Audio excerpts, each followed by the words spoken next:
السلام علیکم محترم عزتمنو قدرمنو مسلمانانو ورونو امید لرم چې جوړ او روغ به د صحت جامع به پر تن باندې وي. محترم مسلمانانو ته دغه یو ویډیو ګوري د دې تصویر نه مته د خپل معلومه شي مرګ داسې یقیني دی او داسې حقیقت دی چې د هغه نه هیڅ کافر هم انکار نه دی کړی او نه کولای شي چې نن دغه انسان د لپاره اعلان د مرګ وسو سبا او بل سبا کې به زما او ستا د مرګ اعلان کیږي د دې دنیا فانی دنیا صبر رخصتیږي دارالبقاله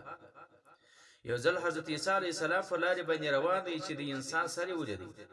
هغه سره په پښه باندې ووایي او ته ویل چې ای سره د الله تعالی په حکم سره زما سره خبرې وکړه هغه سره ته ګویان سو چې ای روح الله ز فلانی سړی د فلانی زمانی بادشاه یم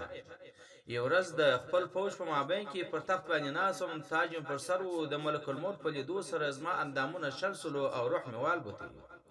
او دغه دنیا زما په وړاندې ولاړه د دغه دنیا نه زما نه نو جدایي مال زه به نه جدا کېږم د دې دنیا سره د محبت نه علاوه بل زما هیڅ کار نه او د دې دنیا سره د اطاعت کوونکو د پاره زما د نصیحت چې مرګ هغه آفت دی چې هر په مابدار او نافرمان له برازي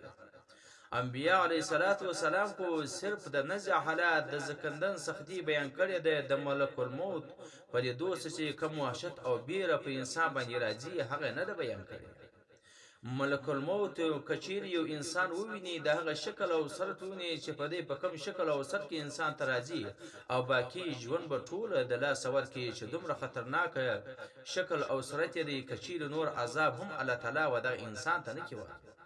شداد بن اوس رحمت الله علیه فرمایي چې مرګ د مؤمن د لپاره د ټولو بیرو نه سخت بیره ده د اړې د پرې کولو نه د اړې د کټ کولو نه پر مابین چې انسان دوزه کې په سر او شه د دین هم سخت بیره ده په غچی سره غوښو کټ کولو نه هم سخت بیره ده او د دې سره شولو سره چې په تو دو بوې کې وبرای شيږي په دغه دی کې انسان واچي د دین هم سخت بیره ده وای کچیر یو انسان د ژوندۍ سي هغه د مرګ سختی او د نزع حالت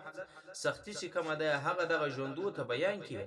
او هغه به د ژوند دغه مزه د خوږوالي ټول د لاس ورکی بیا به هیڅ کله په آرام سره خپل ژوند او زندگی تیر نه کړي